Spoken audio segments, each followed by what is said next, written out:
সালাম আলাইকুম। শেখ পরিবার সম্ভবত এই প্রথমবারের মতো ডক্টর মোহাম্মদ ইউনূসের কাছে কোনো না কোনো কারণে একটু ঝুঁকতেই বাধ্য হলো আমরা বলতে পারি। কারণ শেখ টিউলিপ ডক্টর মোহাম্মদ ইউনূসকে যে চিঠি পাঠিয়েছেন, এই চিঠিটা সম্পর্কে যারা বিশ্লেষক আছেন এক একজন এক এক রকম মন্তব্য করেছেন। আপনারা সকলে জানেন যে আগামীকালকে যুক্তরাজ্য সফরে বের হচ্ছে ডক্টর মোহাম্মদ ইউনূস। সেখানে রাজা তৃতীয় চার্লস এবং যুক্তরাজ্যের প্রধানমন্ত্রী স্টার কিয়ারমার, মানে যেই দলটাতে টিউলিপ মন্ত্রী ছিলেন পদত্যাগ করার আগ মুহূর্ত পর্যন্ত, ওই দলটার যিনি প্রধানমন্ত্রী স্টার কিয়ারমার, তার সাথে কিন্তু টিউলিপের খুবই ভালো সম্পর্ক। তো সেই স্টার কিয়ারমারের সাথেই আমাদের প্রধান উপদেষ্টা তিনি সাক্ষাৎ করবেন। তো এই সাক্ষাতের মধ্যে বা এই সফরের মধ্যে ডক্টর ইউনূসের যুক্তরাজ্য সফরকালে তার সাথে দেখা করতে চেয়ে চিঠি দিয়েছে আপনার সাবেক ব্রিটিশ মন্ত্রী টিউলিপ সিদ্দিকী, মানে শেখ রেহানার মেয়ে। ভুল বোঝাবুঝি মেটাতে টিউলিপ এই সাক্ষাৎ চান বলে দ্য গার্ডিয়ানের প্রতিবেদনে বলছে। চিঠিটি কি আছে আমরা দেখি। প্রিয় অধ্যাপক ইউনূস, শুনেছি আপনি শীঘ্রই সরকারি সফরে লন্ডনে আসছেন। সেই উপলক্ষে আপনাকে আন্তরিক শুভেচ্ছা এবং স্বাগত জানাচ্ছি। আমি যুক্তরাজ্যের একজন সংসদ সদস্য এবং সাবেক মন্ত্রী হিসাবে, বিশেষ করে লন্ডনের বিশাল ব্রিটিশ বাংলাদেশি কমিউনিটির একজন গর্বিত সদস্য হিসাবে দীর্ঘদিন ধরে ব্রিটেন এবং বাংলাদেশের মধ্যে সুদৃঢ় এবং স্বাস্থ্যকর সম্পর্ক গড়ে তোলার জন্য কাজ করে আসছি। আপনার এই সফরের পূর্ণ সফলতা কামনা করছি। আপনি লন্ডনে অবস্থানকালে হাউস অব কমন্সে আমার সঙ্গে মধ্যাহ্নভোজ অথবা বিকেলে চায়ের দাওয়াতে আপনাকে আমন্ত্রণ জানাতে চাই। আমাদের উভয়েরই জনসেবার প্রতি এক গভীর আগ্রহ এবং দায়বদ্ধতা আছে। এই সময়ে যখন সুশাসন, আইনগত প্রক্রিয়া, ন্যায় বিচার রক্ষায় নানা চ্যালেঞ্জ মোকাবিলা করতে হচ্ছে, তখন আপনার অভিজ্ঞতা এবং দৃষ্টিভঙ্গি শুনতে পারা খুবই মূল্যবান হবে। শেখ হাসিনা মনে হয় চিঠি দেখা শরীরে জ্বালা পোড়া, বঞ্জিরে ফোন টোন দিয়া কি অবস্থা নিচ্ছে শেখ রেহানারও।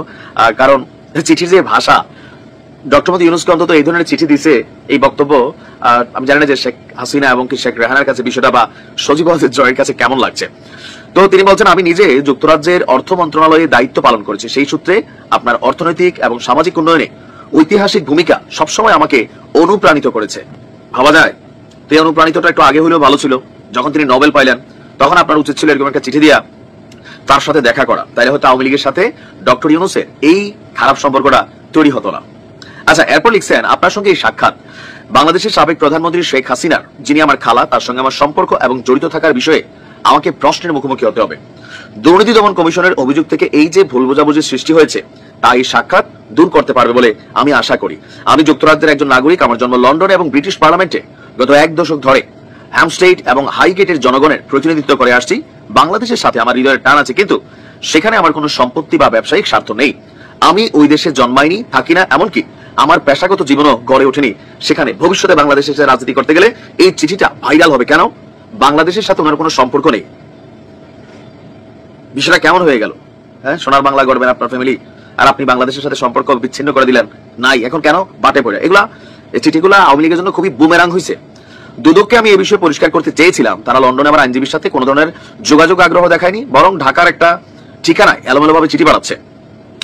এই কাল্পনিক তদন্তের প্রতিটি ধাপ গণমাধ্যমে জানিয়ে দেওয়া হচ্ছে, অথচ আমি আমার আইনি দলের সঙ্গে কোনো ধরনের আনুষ্ঠানিক যোগাযোগ করা হয়নি। আপনি নিশ্চয়ই বোঝেন, এমন প্রতিবেদন যেন আমার এলাকা, নির্বাচন এলাকার জনগণ এবং আমার দেশের প্রতি গুরুত্বপূর্ণ দায়িত্ব পালনে ব্যাঘাত না ঘটায়, সেটি নিশ্চিত জরুরি। এই পরিস্থিতি নিরসনে আপনার সহযোগিতা আমার জন্য অত্যন্ত মূল্যবান হবে। আমাদের সম্ভাব্য সাক্ষাতের আগে আমি চাইলে লন্ডনে আমাদের আইনজীবীদের তৈরি করা বিদেশি লিখিত জবাব আপনার সাথে শেয়ার করতে পারি। এছাড়া যুক্তরাজ্যের পার্লামেন্টারি স্ট্যান্ডার্ডস কমিশনের একটি প্রতিবেদনও আমি দিতে পারি।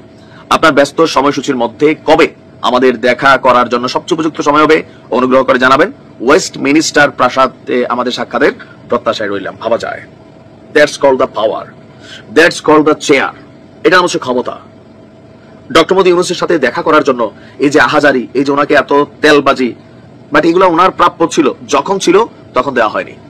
এখন যখন দিচ্ছেন রং টাইমে, চিঠিটা কাজে দিবে না। কারণ মামলাটা তো ডক্টর ইউনূসের কথাই হয় নাই। ভুল মামলা হোক, সঠিক মামলা হোক, এর ইনভেস্টিগেশনের মাধ্যমেই নিষ্পত্তি হবে। দেখা যাক ডক্টর ইউনূস কি বলেন।